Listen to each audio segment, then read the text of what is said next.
சமீபத்தில் ஒரு விஷயத்தை கேள்விப்பட்டேங்க. உங்களுக்கு யாரேனும் துன்பம் தந்தால் மன்னித்து விடுங்கள். கொஞ்சம் அலர்ஜியா இருந்தது எனக்கு.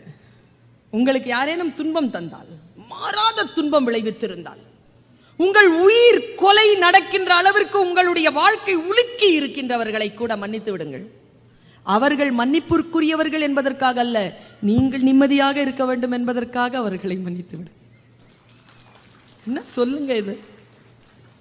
நாம மனசுல எரிஞ்சுக்கிட்டே இருந்ததுன்னு வச்சுக்கோங்களேன், எப்படி முடியாது.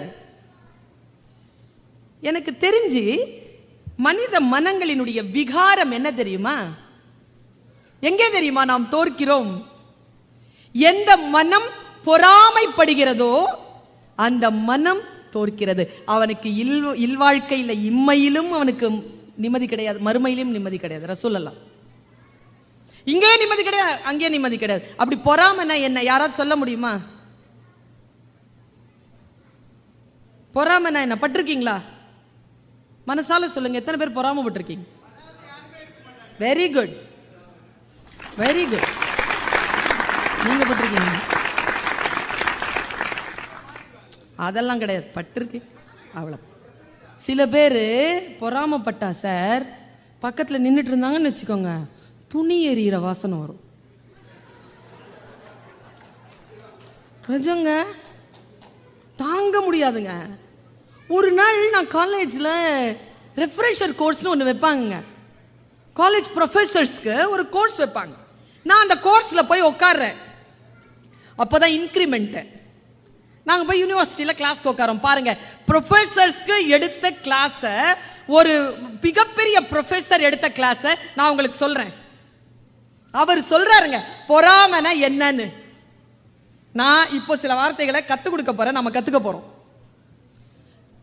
ஒரு விஷயத்த சொல்றேன், அந்த பொறாமைங்கிற உணர்வு இருக்குல்ல, கொஞ்ச நேரம் தாங்க வரும், உடனே மாறிடும். அப்படி சஸ்டெயின் ஆகாது. கோபம் கூட அப்படிதான், அப்படி வரும் போயிடும், சஸ்டெயின் ஆகாது. ஆனா அதனுடைய இம்பாக்ட் இருக்குல்ல, ஹேங் ஓவர் பெருசு. இப்போ பொறாமைப்படுறது அப்படின்னா, பொறாமை அந்த வினாடி படுறோம்ல, அப்படி வினாடியில பொறாமைப்படுறவங்களுக்கு முதல்ல உடல் உறுப்புகளில் பாதிக்கப்படுவது முட்டி. யாருக்காவது முட்டி வலி இருந்தா நினைச்சுக்கங்க, முட்டியில் அடிச்சிருங்க ஃபர்ஸ்ட். எப்படி வலிக்காம போவோம் உங்களுக்கு? முட்டி தாங்க ஃபர்ஸ்ட் அடிபடும். இங்க அவர் சொல்றார், பாலராவா என்ன ஒரு சைவ பெரியவர். அவர் வந்து லாயோலா காலேஜ்ல தமிழ் ப்ரொஃபஸர். அவர் தான் எங்களுக்கு கிளாஸ் எடுக்கிறார். அவர் சூப்பரா சொன்னார் பாருங்க. நான் இன்னைக்கு ஒரு விஷயத்த சொல்றேன். அது மனதில் இருக்கக்கூடிய அழுக்குகளை எந்த வார்த்தைகள் விளக்குகின்றனவோ அந்த வார்த்தைகள் இறைவனிடம் இருந்து வந்த வார்த்தைகள். மன அழுக்குகளை நிகழ்த்துவது. அவ்வளவு சீக்கிரமா மன அழுக்கு போவாதுங்க. உடம்பு அழுக்கு என்ன வேணாலும் பண்ணிக்கலாம். இன்னொரு விஷயம் சொல்றேன், சாப்பிட்றோம்ல, விஷம் சாப்பிட்டோம்னு வச்சுக்கோங்களேன், சாப்பிட்ட சாப்பாடுக்கு விஷம் முறிவு இருக்குங்க. நீங்க போய் எந்த மருந்து சாப்பிட்டாலும் அந்த மருந்துக்கு வந்து முறிவு இருக்குங்க. ஆனா காதுல சில விஷம் விழும் பாருங்க, அந்த விஷத்துக்கு மட்டும் முறிவு இல்லைங்க. என்னன்னு தெரியல, 2 நாளா உன் பொண்டாட்டியை வந்து, சரி நான் சொன்னா உன் மனசு கேடும், அப்புறமா பேசுறேன். உங்ககிட்ட ஒரு விஷயம் சொல்லணும்பா, நீ நிம்மதியா வேலை செய்ய முடியா, உன் நிம்மதியை ஏன் கெடுப்பானே? சரி போதல்ல, செத்து போலாமேங்க இந்த வார்த்தைக்கு. சொல்லவும் முடியாது, விழுங்கவும் முடியாது.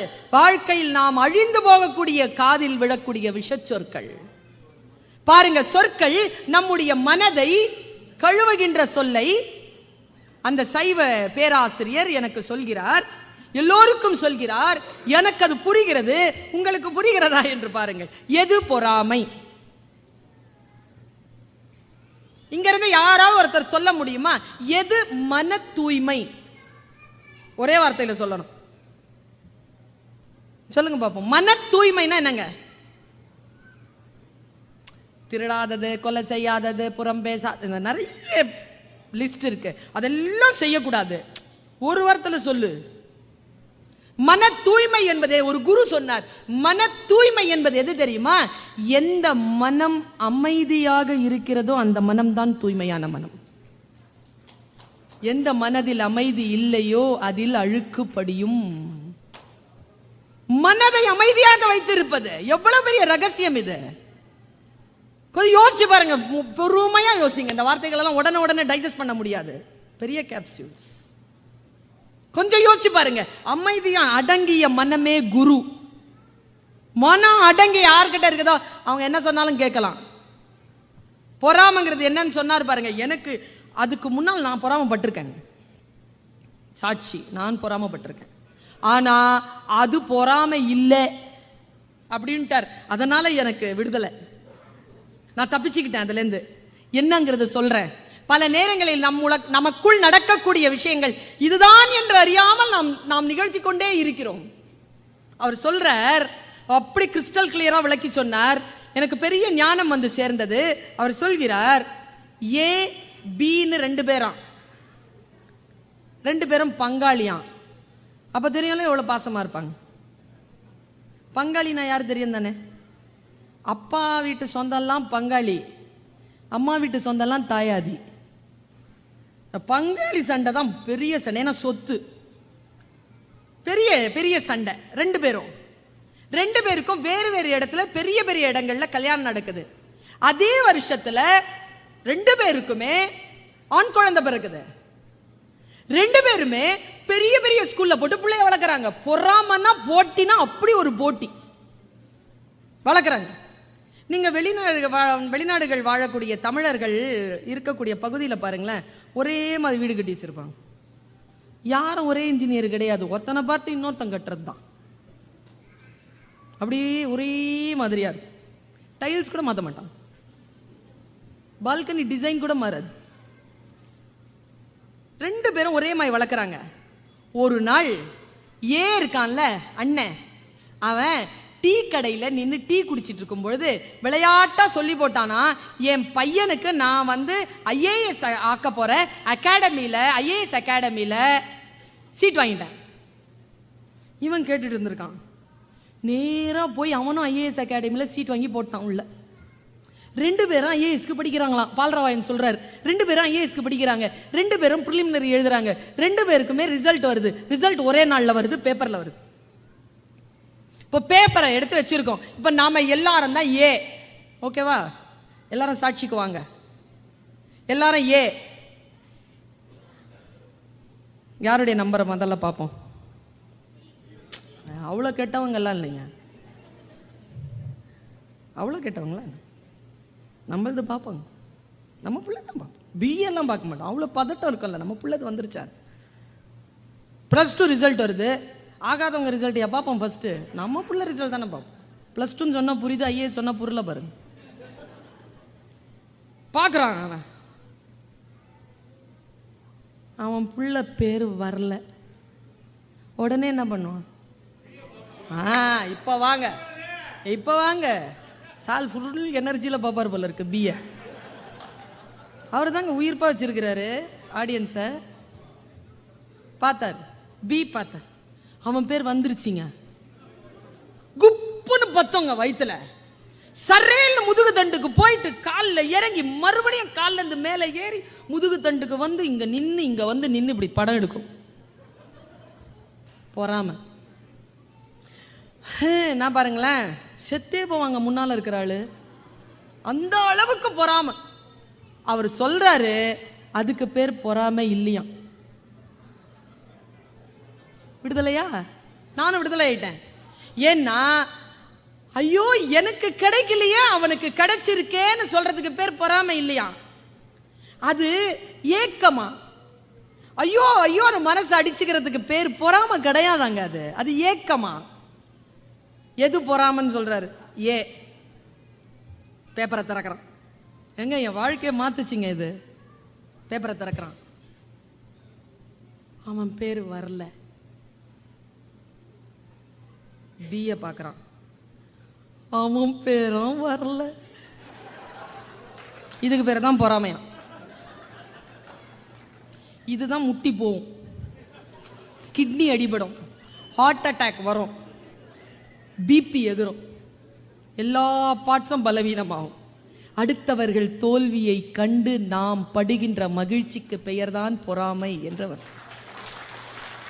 இந்த பொறாமை இல்லாமல் இருப்பது எவ்வளவு பெரிய விஷயங்க இது.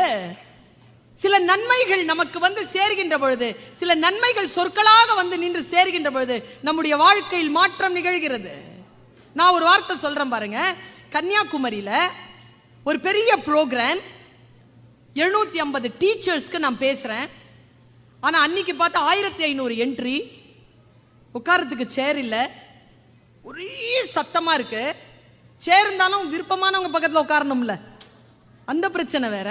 ஏன்னா 3 மணி நேரம் இது கிளாஸ். இந்த சலசலப்புல நான் என்ன பண்றதுன்னு தெரியல. அதுவும் 2 கூட்டத்துக்கு மட்டும் பேசுறது ரொம்ப கஷ்டங்க. டீச்சர் கூட்டத்துல பேசுறது ரொம்ப கஷ்டம், வக்கீலுங்க கூட்டத்துல பேசுறது கஷ்டம். ஏன்னா 2 பேருக்கும் எல்லாம் தெரிஞ்சிருக்கும், அவங்க கூட்டத்துல பேச முடியாது. எனக்கு பதட்டம், இவ்வளோ பேர் வந்திருக்கிறாங்களே, எல்லாம் பிஜி டீச்சர்ஸ். கன்னியாகுமரி, அதுவும் தி பெஸ்ட் மாநிலம் படிப்புலன்னு சொல்லிட்டு தமிழகத்தில் பெயர் வாங்கிய கன்னியாகுமரி மாவட்டம். அதுக்குள்ள உட்காந்து பேசுறேன். பக்கத்துல சைலண்டா வந்து சைலண்டா உட்காந்துட்டேங்க. நல்லா தெரிஞ்சுக்கோங்க, தியானம் என்பது எது தெரியுமா? அமைதியாக இருக்கின்ற பொழுது அமைதியாக இருப்பதல்ல, கொந்தளிப்போடு இருக்கின்ற பொழுது எவன் ஒருவன் அமைதியாக இருப்பானோ அவன் தான் தியானத்தில் இருக்கிறான் என்ற அர்த்தம். அதான் தியானம். கொந்தளிப்பா இருக்கும், நீங்க சைலண்டா இருக்கணும். புயல் கடந்துரும், புயல் கடக்கும். நீங்க ஓடுற ட்ரெயின்ல ஓட முடியுமா? நம்மில் பல பேர் அதான் செய்கிறோம். ஐயோ டைம் ஆயிடுச்சு, எவ்வளவு சீக்கிரம் போகணுமே, ட்ரெயின்குள்ள ஓடிட்டு இருந்தீங்கன்னா என்ன பிரயோஜனம்? ட்ரெயின் எங்க போவோமோ எப்போ போவோமோ அப்போதான் போய் சேர். ட்ரெயின்குள்ள ஓடக்கூடாது. மெல்ல போய் என் மனமே, மெல்ல போ. மனதிற்குள் சில தியானம் சாத்தியமாகின்ற பொழுது சில வெளிச்சங்கள் கிடைக்கின்றன. என் மனசுல கிடைச்ச ஒரு வெளிச்சத்தை பாருங்க.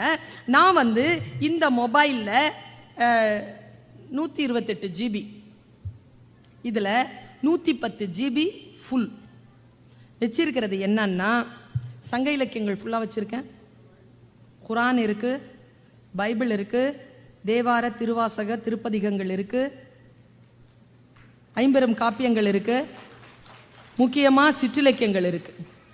இது இந்த இலக்கியங்கள் எல்லாம் இருக்கு, உள்ள இருக்கு. இப்படி பார்க்குறேன்னு சொன்னா சேட் பண்றேன்னு அர்த்தம் இல்லை. I am doing my work, this is my office, இது என்னுடைய ஆஃபீஸ். சில வேலைகள் இதில் முடிச்சிருவேன். நான் என் ஆஃபீஸை திறந்துட்டேன், அவ்வளோ கலாட்டா இருக்கு, ஆஃபீஸை திறந்துட்டேன். என்ன சொல்றதுங்க, திறந்த உடனே ஆப் எது ஓப்பன் ஆச்சுன்னா பைபிள் ஓப்பன் ஆயிடுச்சு. மார்க் 4வது அதிகாரம் வாசிக்கிறேன். வார்த்தைகள் பிரமாதமா இருக்குங்க. பைபிள்லாம் வாசி பார்த்தீங்கன்னா, லிட்ரேச்சர் பிடிச்சவங்களுக்கு பைபிள் இஸ் அ ஹனி, தேன். அந்த சொல் அப்படி இருக்கும் லிட்ரேச்சர் பிடிக்கிறவங்களுக்கு. நான் ஈமானுக்கு வரல, ஃபெய்த் பக்கம் வரல, லிட்ரேச்சர் பிரமாதமான லிட்ரேச்சருங்க. நான் படிக்கிறேன் 4வது அதிகாரத்தில் 3வது வசனம். என் மனசை என்னமோ பண்ணிருச்சுங்க அந்த வார்த்தை, என்னமோ பண்ணிருச்சு. வார்த்தை எப்படி தொடங்குது தெரியுமா? கேளுங்கள், கேளுங்கள். இதான் முதல் வார்த்தையே, கேளுங்கள். நான் யோசிச்சு பார்க்கிறேன், கேளுங்கள்னா என்ன அர்த்தம்? இப்போ இந்த டீச்சர் ஒருத்தங்க பேசும்போது புரிஞ்சுதா புரிஞ்சுதா அப்படின்னு சொல்றாங்கல்ல, அது என்ன அர்த்தங்க? அது கேளுங்கள்ங்கிறதுக்கு என்ன அர்த்தம்? புரிஞ்சுதான்னு சொல்றதுக்கு என்ன அர்த்தம்? ரொம்ப ஆழமான பொருள் கொண்டது. கண்ணுக்கும் காதுக்கும் இருக்கிற வித்தியாசம் தான். கண் சென்று பற்றும், காதில் வந்து விழும், வந்து விழும். ஆனால் பல பேர் வந்து விழுகின்ற வார்த்தைகளையும் முழுதாக புரிந்து கொள்வதே இல்லை. அதனால் தான் பெர்னாட் ஷா சொன்னான், நம்மில் 40 வயதில் செத்து போகிறோம், புதைப்பதற்குத்தான் 60-70 ஆண்டுகள் ஆகிவிடுகின்றன. புரியலனா, விஷயம் புரியலன்னு வச்சுக்கோ, செத்து போறோம்னு அர்த்தம், செத்து போறோம்னு அர்த்தம். எனக்கு சில விஷயங்கள் புரியுது. கேளுங்கள். விதைக்க தெரிந்த ஒருவன் விதைகளை எடுத்துக்கொண்டு புறப்பட்டான். 4வது வசனம். சில விதைகள் வழியில் விழுந்தன, பட்சிகள் பட்சித்தன. சில விதைகள் பாறையில் விழுந்தன. கவனம் பாருங்க, பாறையில் விழுந்தன. பாறையில் மண் ஆழமில்லாத காரணத்தினால் அவை முளைத்தன, வெயில் பட்டு கருகின. அடுத்த வசனம், சில விதைகள் முள்ளில் விழுந்தன, முள் நெருக்கடித்து இல்லாமலாயின. சில விதைகள் நல்ல நிலங்களில் விதைந்தன, 30 60 100 போகம் அளித்தன. காது உள்ளவர்கள் கேட்க கடவீர்கள். என்ன அர்த்தம்? கையில் எடுத்துக்கொண்ட விதை என்பது நம் வாழ்க்கை. எங்கே போடுகிறோம்? வழியில் போடுகிறோமா? பறவைகள் பட்சிப்பதற்கு முள்ளில் போடுகிறோமா? அல்லது மண் ஆழம் இல்லாத பாறைகளில் போட்டிருக்கிறோமா? அல்லது நல்ல நிலங்களில் போட்டிருக்கிறோமா? அப்படியே மனசு ஒரு மாதிரி ஒருமிச்சிருச்சுங்க. அப்படியே வேற ஒரு ஷிஃப்ட் பண்றேன் நான். மனசு அப்படி பதறுது, வேற விஷயத்துக்கு ஷிஃப்ட் பண்றேன். ஒரு வார்த்தை வந்ததுங்க, அந்த வார்த்தைக்கு நான் தமிழ் படித்தவள், எனக்கு வார்த்தைகள் புரியணும். வார்த்தைகள் புரியலன்னா மனம் கலங்கிறோம். எனக்கு புரிவதற்காக தானே சொற்கள். தொல்காப்பியம் சொல்லுகிறது அல்லவா, எல்லா சொல்லும் பொருள் குறித்தனவே. பொருள் புரியணுங்க. சொல் சொன்னா அதற்கான பொருள் புரியணும். பொருள் புரியலன்னா சொல்லுக்கு அர்த்தம் இல்லை. சொல்லி பயன் இல்லை. ஒரு வார்த்தை வந்ததுங்க, என் வாழ்க்கை உலுக்கிய ஒரு வார்த்தை. அந்த பைபிள் வாசகம் சொல்கிறது, உள்ளவனுக்கு தரப்படும், இல்லாதவனிடமிருந்து உள்ளதும் எடுத்துக்கொள்ளப்படும். நாம அப்படி இல்லைல்ல. உள்ளவனுக்கு கொடுக்கப்படும், உள்ளவனுக்கு எடுக்கப்படும், இல்லாதவனுக்கு கொடுக்கப்படும் தானே இல்லையா? மாத்தி போட்டுறது பாருங்க வசனம். நான் தேடுறேன், இந்த வசனத்துக்கு என்ன அர்த்தம்? உள்ள தேடுனா ஒரு மிகப்பெரிய விஷயம் கிடைச்சது. முக்கியமாக பெண்கள் இருக்கிறீர்கள். ஆண்களுக்கு நம் மீது இருக்கக்கூடிய மிகப்பெரிய கவலை என்ன தெரியுமா? செய்ய வேண்டிய காரியங்களை செய்ய வேண்டிய வேளையில் செய்யாமல் நோய்வாய்ப்படுகிறோம் என்பதுதான் அவர்களின் கவலை. அவர்களின் கவலையே அதுதான். மிகப்பெரிய கவலை அது. ஆண்கள் வளர்க்கிறோம், குழந்தைகள் மீது பெற்றோர்களுக்கான கவலையும் இதுதானே. அந்த வசனம் பாருங்க, எவ்வளவு முக்கியமான வசனம். ஒரு முதலாளி இருந்தானாம். அவன் தனக்கு கீழே இருக்கின்ற 3 பேரை அழைத்து, ஒருவங்கிட்ட 4 காசு, ஒருத்தங்கிட்ட 2 காசு, ஒருத்தங்கிட்ட 1 காசு சொன்னானா, நான் பேசுறது பைபிள். ஒருத்தங்கிட்ட 4 காசு, ஒருத்தங்கிட்ட 2 காசு, ஒருத்தங்கிட்ட 1 காசு கொடுத்துட்டு, நான் போயிட்டு வரதுக்கு கொஞ்சம் நாள் ஆகும், நீ இந்த காசை வச்சுட்டு ஏதாவது செய்யின்னு சொல்லிட்டு போயிட்டார். திரும்பி வரார் 3 மாசம் கழிச்சு. 4 வச்சிருந்தவன் அதை வியாபாரத்துல போட்டு 8 ஆக்கி இருந்தானா.